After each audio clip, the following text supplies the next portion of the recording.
కొన్ని ఉదాహరణలు. ఒక బ్యాంక్కి వెళ్తే కొద్ది రోజుల క్రితం ఒక బ్యాంక్ ఆఫీసర్ చెప్తున్నారు, అమ్మ వివేకానంద రెడ్డి గారు ఉన్నప్పుడు చాలా మందిని పిలుచుకొని వచ్చేవారు, క్రాప్ లోన్స్ కానీ ఎనుములకు లోన్స్ కావాలని చెప్పి. ఇప్పుడు అట్లా ఎవరు పిలుచుకొని వచ్చే వాళ్ళే లేరు. ఏమయ్యారమ్మా ఇప్పుడు? నేను అడుగుతున్నాను, మీరు ఓటు వేసిన వాళ్ళు ఎక్కడున్నారండి ఇప్పుడు మీకోసం పని చేయకుండా? చాలా మంది ఇంకా చెప్తున్నారు, ఇంతకు ముందు రాజశేఖర రెడ్డి గారి టైంలో మనకి డ్రిప్ ఇరిగేషన్ వరకు 90% సబ్సిడీ వచ్చేది.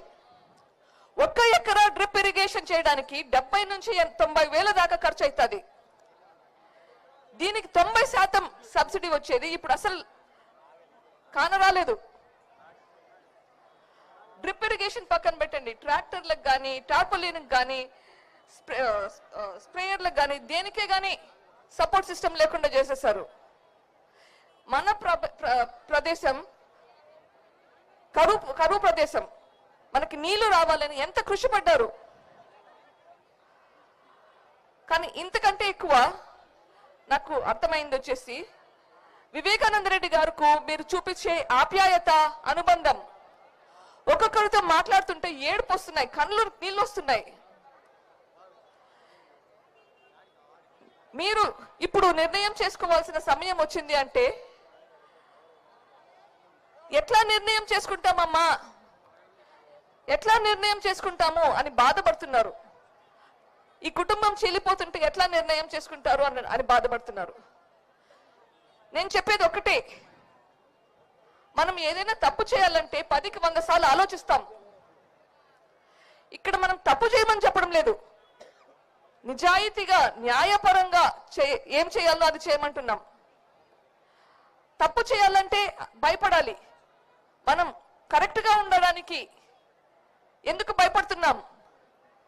ఇది ఆలోచించాల్సిన అవసరం ఉందా? అసలు మీకు మీ మనిషికి జరిగిన అన్యాయం గురించి మాట్లాడడానికి ఎందుకు భయపడాలి?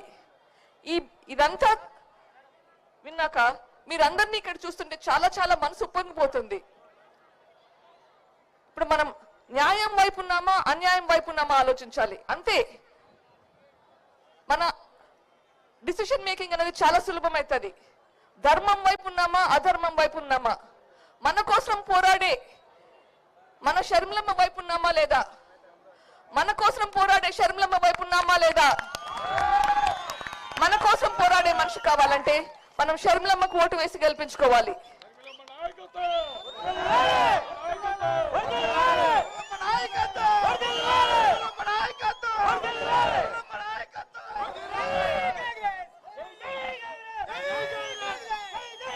ఓకే ఓకే, ఎవరి ప్రసంగం కోసం ఆతృతగా ఎదురు చూస్తున్నారో వారు ఇప్పుడు మాట్లాడతారు. ఎవరు వారు? ఎవరు వారు?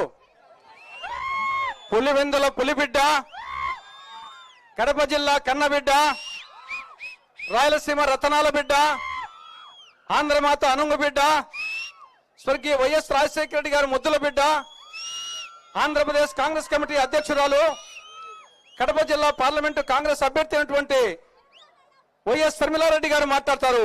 వారు మాట్లాడే ముందు రైతుకు ప్రతీకగా నాగలి గుర్తును వారు చేతబోని ఎన్నికల శంఖారావం పూరిస్తారు.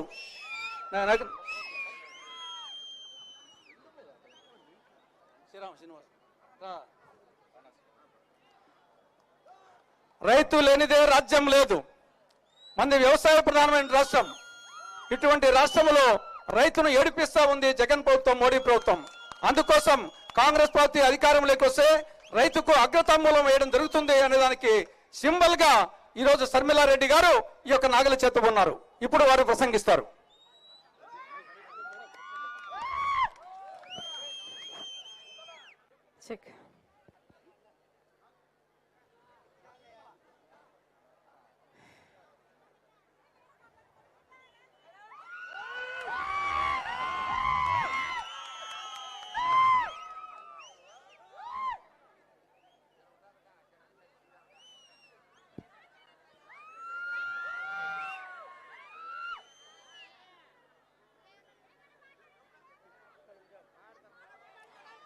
చెక్.